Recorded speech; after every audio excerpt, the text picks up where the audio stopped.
चोरा गंजेई कारोबार रे लिप्त थिबा जणे व्यक्ति गोटे पिस्तल और 3 राउंड अफुटा गोली जबत करिछि मालकानगिरी आदर्श थाना पुलिस।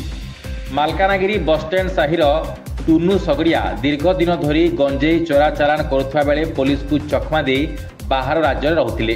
तेज आज गंजेई नेबा लगी मालकानगिरी आसुवा बेले कंपाखारी चेकपोस्ट निकटू पुलिस तांको गिरफ्त करिछि। तेज टुनु सगड़िया नाँ मालकानगिरी जिले में पूर्वर 8टी आपराधिक मामला रही। दीर्घ दिन धरी फेरार थिबा टुनु सगड़िया को आज पुलिस गिरफ्त कर कोर्ट चालान करिछि मालकानगिरी एसडीपीओ कहते। गतकाली संध्या समय आमर पुलिस टीम गोटे एसआई प्रभात गौड़ नेतृत्व में गोटे टीम जो एमबी चेकिंग करुला चंपागारी आमर चेकपोस्ट पाखरे से गोटे इनफॉरमेशन आसला कि आमर गोटे वांटेड जे अपराधी थिला ता ना रे दीटा केस एनबीडब्ल्यू थिला। गोटे गंजे केस रे थिला गोटे चोरी केस रे थिला। तो से माथिली पटू मालकानगिरी पटे आसुवा खबर मिलता। खबर पाइला परे से माने जगिकी रही जो धरिया ट्राए करते से खसीजा ट्राए करता।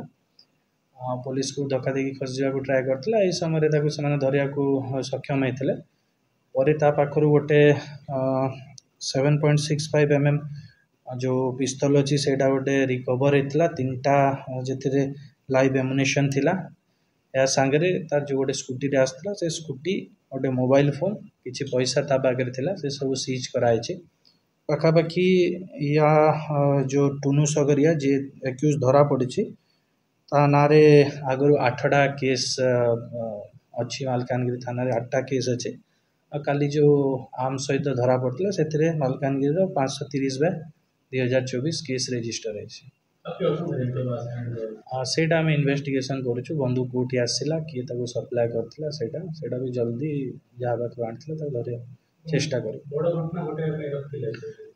हाँ आम से एक्सपेक्ट करुचु जनरली एमती केस आम तो आगु देखिन बट या पाखे गोटे पिस्तल थिला।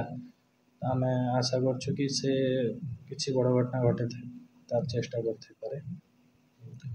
मालकानगिरी आब्राम कुमार सेनापति रिपोर्ट न्यूज अलर्ट 24x7।